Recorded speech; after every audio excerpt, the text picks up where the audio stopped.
Hey guys, tonight we're slipping quietly into a Victorian bedroom.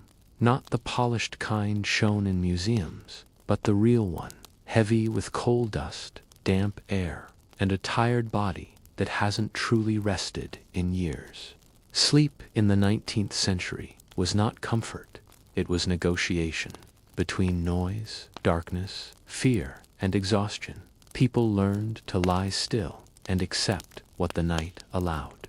If you find yourself awake while the world slows down, you're in the right place. Settle in, let your breathing soften, and stay a while if you'd like.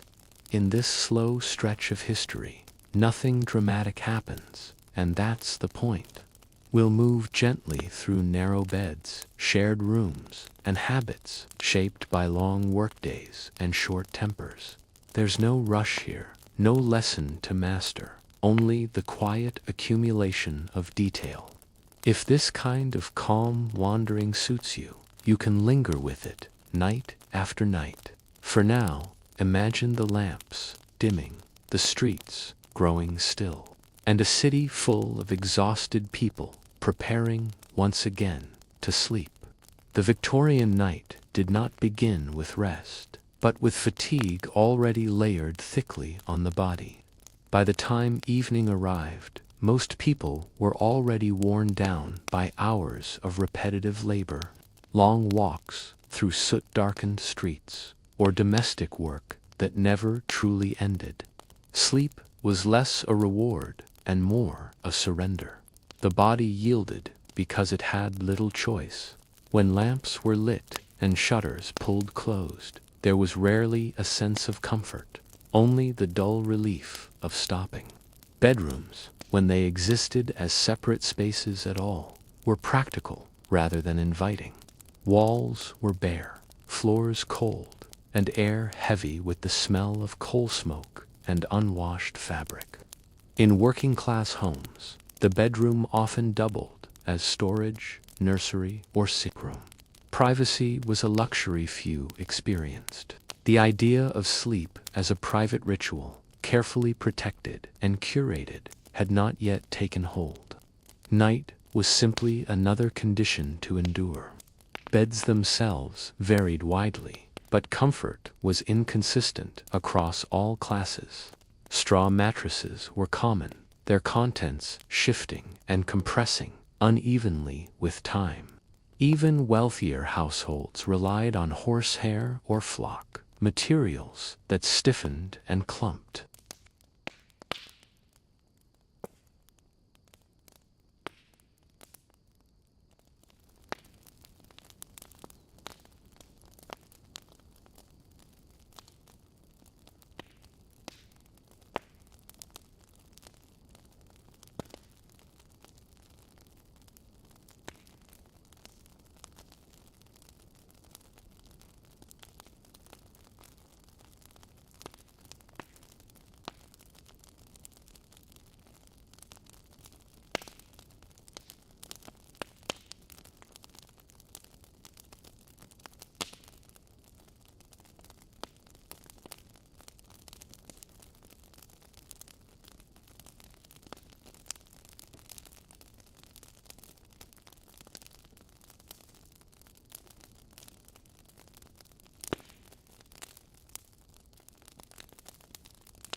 Before climbing into bed, bodies were cleaned sparingly. Full baths were rare, water heavy and difficult to heat.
Excessive sleep was viewed with suspicion, a sign of laziness or moral weakness. Rising early was praised, endurance admired. People learned to ignore tiredness, to treat exhaustion as proof of character.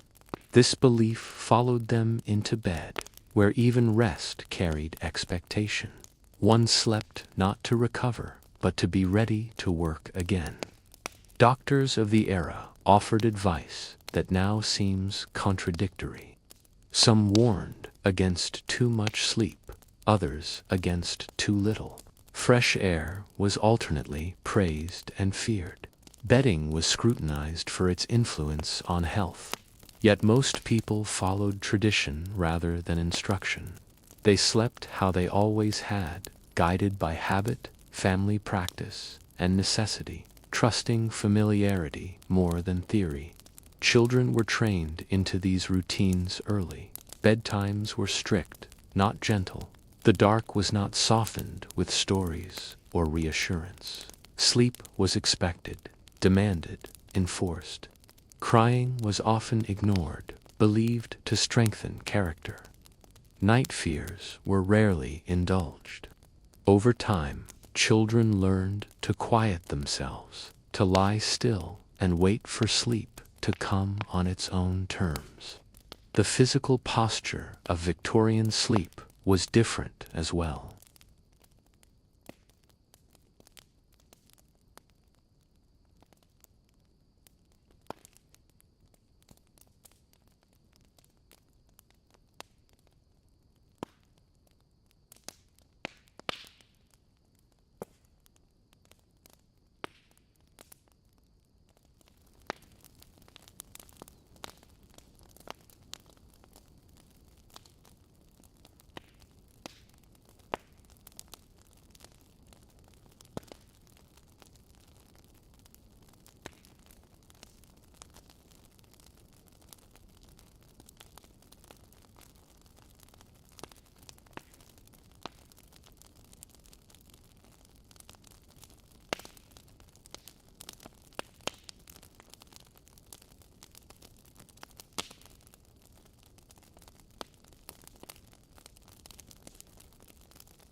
The body adjusted slowly, accepting constraints imposed by belief.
Nighttime sounds shaped the sleeping experience profoundly.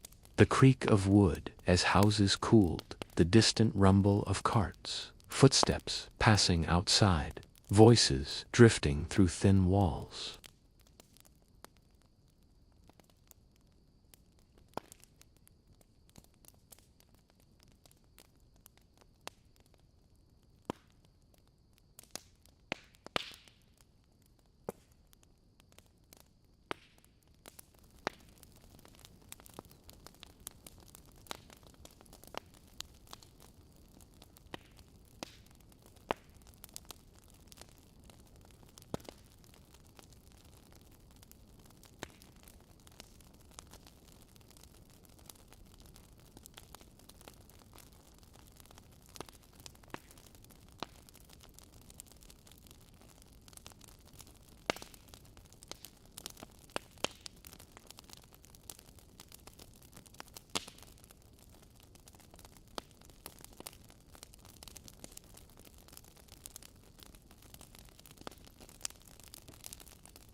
Bedding absorbed years of use, becoming heavy with moisture and memory.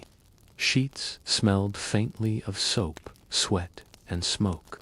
Sleep occurred within layers of history, each night adding to what came before, never fully erased. Privacy continued to be rare. In boarding houses and rented rooms, strangers slept within arm's reach. Trust was assumed, not discussed. People learned to sleep defensively, guarding possessions unconsciously, waking easily to unfamiliar movement. Rest was shallow, vigilant. The mind never fully disengaged, trained to listen even while dreaming. For servants, sleep followed a different rhythm entirely. They rose before the household, retired after it, and rested in attics or basements far from warmth. Their beds were narrow, their rooms unheated. Sleep was brief and functional. Dreams were often interrupted by bells or footsteps. Exhaustion accumulated quietly, rarely acknowledged. Medical advice about sleep became more common, though often impractical. Doctors warned against heavy bedding, poor posture, and stagnant air, while offering little that families could change.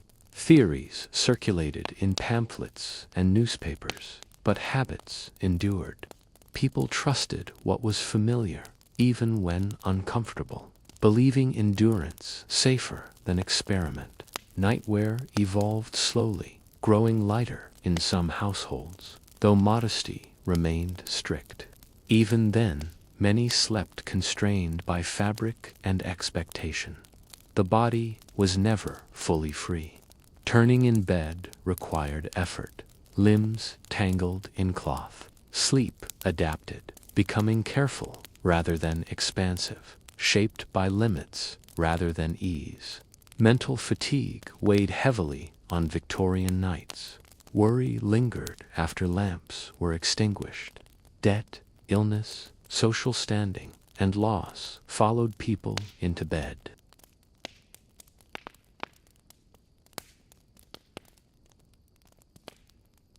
Sleep arrived unevenly, delayed by thought rather than noise. Silence amplified anxiety. Some sought comfort in routine prayers or quiet reflection before sleep.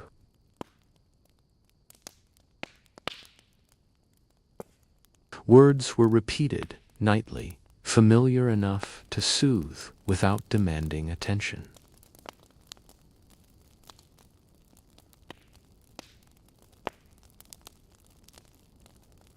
As the night progressed, the house settled into a shared rhythm.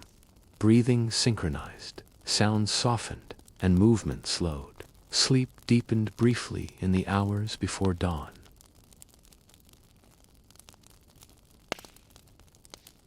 Many woke during this period, feeling momentarily whole, only to rise immediately afterward. Morning disrupted sleep without apology. Alarms were rare, but necessity served the same function. Light crept in, noise returned, and obligations resumed. Sleep ended unfinished. Bodies carried its absence forward, normalizing fatigue as part of existence rather than a problem to solve. Over years, this pattern shaped expectations. Rest was never complete, never enough, yet rarely questioned. People adapted, lowering their standards rather than altering their lives.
Sleep occurred within this atmosphere, the nose adjusting until nothing seemed out of place. Only absence, not presence, would have felt strange. The body adapted to discomfort through habit. Pressure points dulled.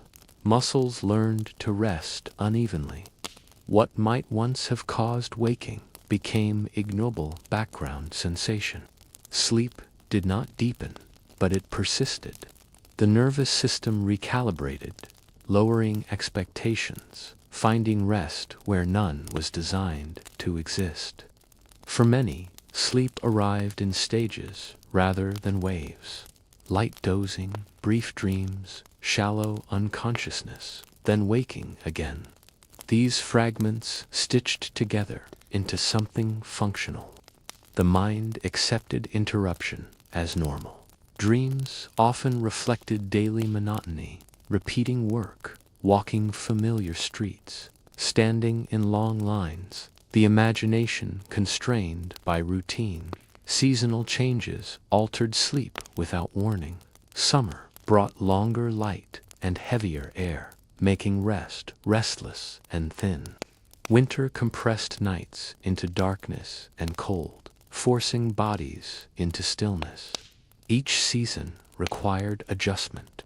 Sleep was flexible, but never generous, responding to environment rather than preference.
As Victorian society crossed into the final years of the century, the quiet damage of long-term exhaustion became more visible, though rarely named. Bodies aged early. Faces carried lines earned not from drama, but from repetition. Sleep had never been generous, but now it was thinner still, pressed between longer workdays and increasingly regulated mornings. People did not speak of needing rest. They spoke of managing, of getting through, of doing what was required, and nothing more. The bedroom remained a place of compromise. Beds were adjusted with folded cloth, broken springs ignored, uneven surfaces accepted. A familiar discomfort was preferable to change. Sleep relied on predictability more than quality.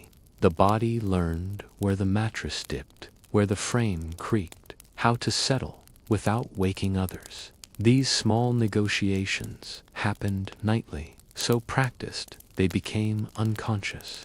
Noise at night was not an interruption, but a constant presence. Trains passed in the distance, factories exhaled steam, streets hummed even after dark. Silence, when it occurred, felt unnatural. Many slept better with familiar sound than without it. The mind used noise as reassurance that the world continued, allowing consciousness to loosen its grip just enough to drift. Dreams in this era were often dull, mirroring waking life rather than escaping it.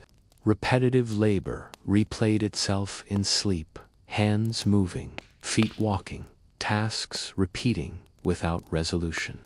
There was little fantasy, little excess. Even the unconscious respected limits. Dreams ended abruptly, with morning, unfinished, much like the rest they accompanied. Sleep was deeply social, even when unspoken. One person turning affected another. A cough traveled through rooms. A restless child disrupted an entire household. The night belonged to everyone at once. Individual rest was secondary to collective endurance. People learned to endure each other's fatigue alongside their own. For older adults, sleep shortened further. Nights stretched longer, filled with waking hours spent listening or thinking. Pain surfaced more clearly in stillness. Without distraction, the body made itself known. Sleep arrived lightly, left easily, yet rising early remained expected. Rest adjusted downward, again accommodating age without offering relief. Workplaces assumed this condition as normal. Employers expected attendance regardless of sleep quality. Absence required visible illness. Fatigue alone carried no authority. People learned to function while tired, training themselves to perform reliably within narrowed margins. Sleep became a background process, supporting life without ever improving it. Medical texts of the period noted nervous exhaustion with growing concern, yet solutions remained abstract. Advice focused on restraint, moderation, routine. Rarely did it challenge the structures producing fatigue. Sleep was treated as an individual responsibility rather than a shared condition shaped by environment and labor. Despite this, people continued to seek small comforts at night. Familiar blankets, habitual positions, shared warmth. These details mattered deeply. They did not fix exhaustion, but they softened it. Sleep was less about restoration than about permission to stop moving, to be still without justification. In the final quiet hours before dawn, Victorian sleep reached its deepest point. The world paused briefly. Muscles released, breathing slowed, thoughts faded. This moment was fleeting, often ending just as it arrived. Morning followed immediately, undoing what little rest had formed. Over generations, this rhythm shaped resilience and resignation in equal measure. People expected tiredness. They organized lives around it. Sleep was no longer something hoped for, but something managed. And still, night after night, they lay down again, trusting that even incomplete rest would carry them forward, quietly, into another day.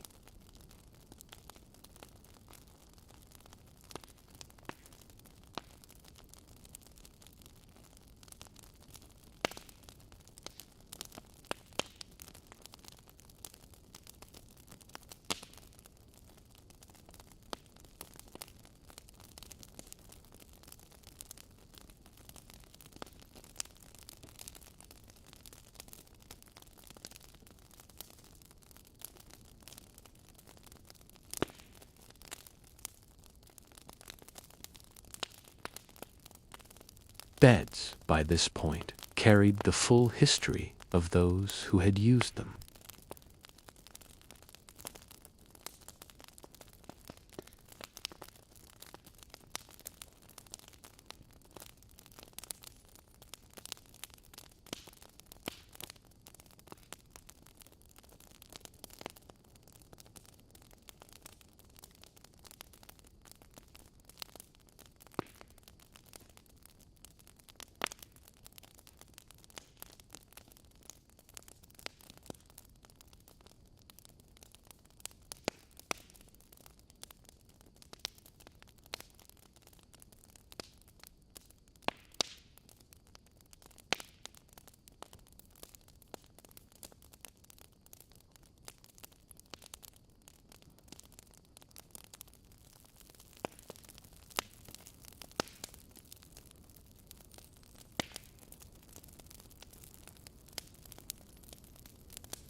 Each sleeper adjusted instinctively to the presence of others.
Movement brought stiffness, a reminder of rest's insufficiency. Yet routine demanded compliance.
Sleep stayed where it had always been, constrained by work, housing, and habit. Improvement was discussed abstractly, pursued rarely.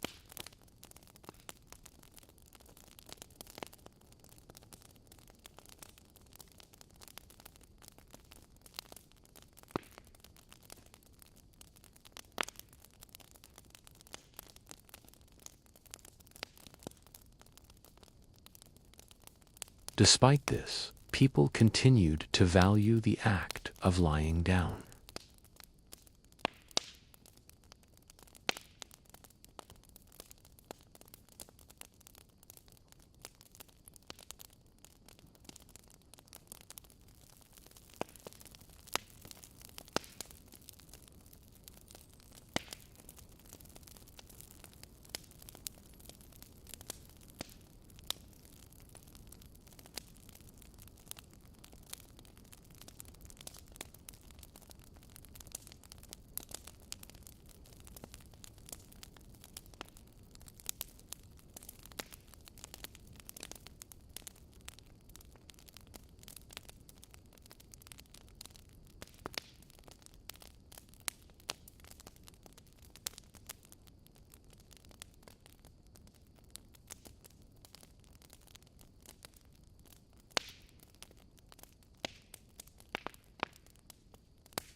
The night offered pause rather than repair, continuity rather than comfort. Yet this was sufficient to sustain life as it was lived. People lay down knowing rest would be partial. They closed their eyes without anticipation. Sleep arrived quietly, did what it could, and withdrew. Morning followed without apology, and still night returned. Lamps dimmed, bodies settled, breath slowed. In dark rooms across cities and towns, exhausted people lay still once more, allowing sleep to take them just far enough, for just long enough, to continue.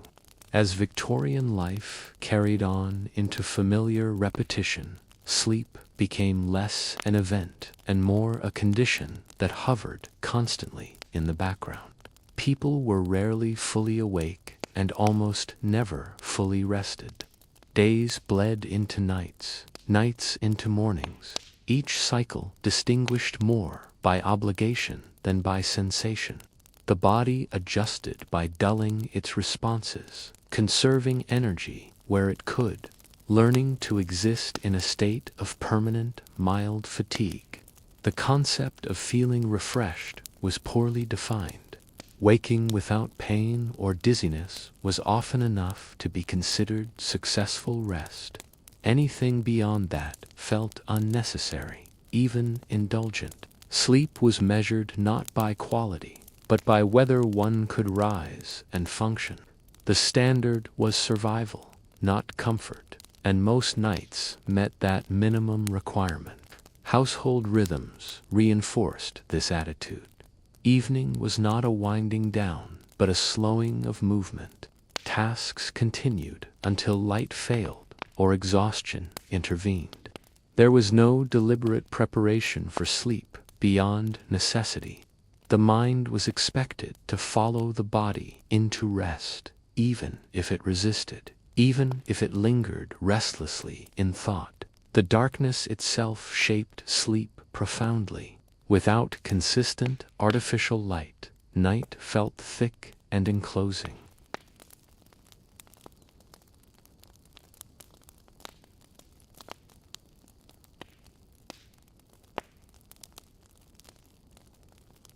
Movement felt intrusive, almost disruptive, encouraging the body to remain quiet even when sleep did not come easily. Fear was a quiet companion in many bedrooms, not sharp terror, but a low awareness of vulnerability. Fire, illness, intrusion, and sudden loss were not abstract concerns. At night, these possibilities felt closer. Sleep required acceptance of risk, a willingness to let consciousness loosen despite uncertainty. Many slept lightly because of this, never fully surrendering. Time during the night was experienced differently. Without clocks nearby or reason to check them, hours lost distinction.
Sleep was something that happened incidentally, not something to be cultivated or protected. Despite this, moments of tenderness existed within the night. A shared blanket, a familiar breathing nearby, the steady presence of another body in the dark. These details offered quiet reassurance. Sleep, even when shallow, carried a sense of continuity, a reminder that one was not alone. Dreams sometimes provided subtle relief, not excitement or escape, but variation. A different room, a different task, a different outcome. Even dull dreams offered novelty. They softened the monotony of waking life, if only briefly, before dissolving with morning light. As dawn approached, anticipation replaced rest. The mind prepared unconsciously. Muscles tensed slightly. Sleep loosened its hold before being asked to leave. Waking felt gradual, unfinished, as if part of the night had been left behind. Rising was an act of habit rather than readiness. The body complied because it always had. Sleep did not conclude so much as it receded. Fatigue remained, folded neatly into clothing, carried into the day without comment. Over years, this relationship with sleep shaped character. Endurance became virtue.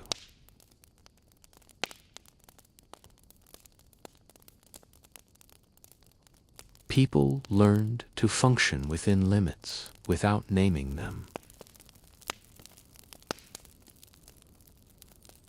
The Victorian night, then, was not a sanctuary. It was a pause, a thin boundary between demands. Sleep occupied this boundary quietly, doing just enough to allow continuation. And so each evening, without reflection, people lay down again. Lamps dimmed, rooms darkened, bodies settled into familiar discomfort. Sleep arrived slowly, imperfectly, and stayed only as long as it could, before releasing them once more into another waiting day. As the final years of the Victorian world settled into routine, sleep remained a quiet witness to lives shaped by restraint and repetition. Nothing dramatic announced the end of the day. There were no clear boundaries, only a gradual surrender to fatigue. People did not chase sleep.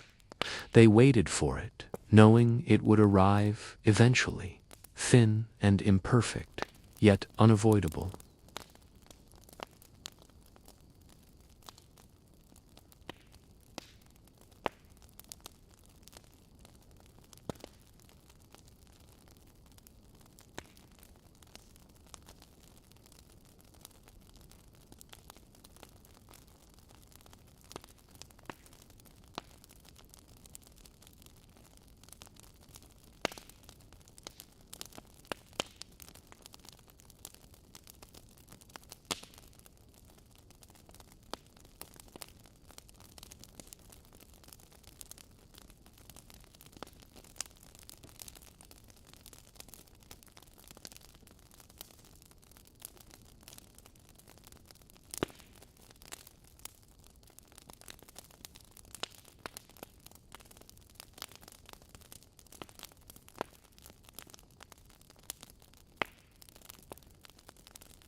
In households with children, sleep was negotiated constantly. Restless movements, quiet murmurs, sudden cries rippled through rooms. Adults adjusted automatically, half awake, soothing without fully rising.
They marked the end of effort gently.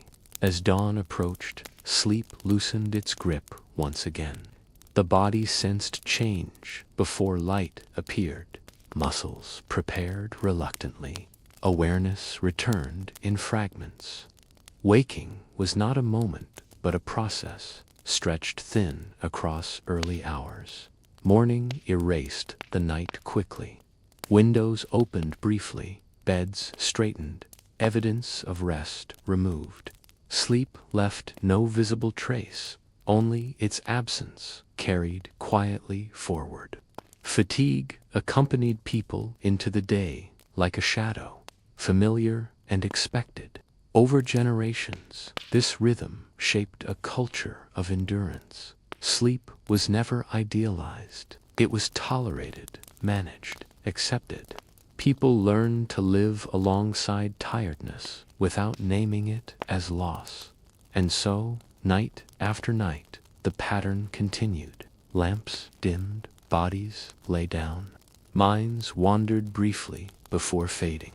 Sleep arrived without promise, stayed without generosity, and left without ceremony. In this quiet persistence, Victorian sleep revealed its true nature. It was not comfort, not escape, not restoration. It was continuation.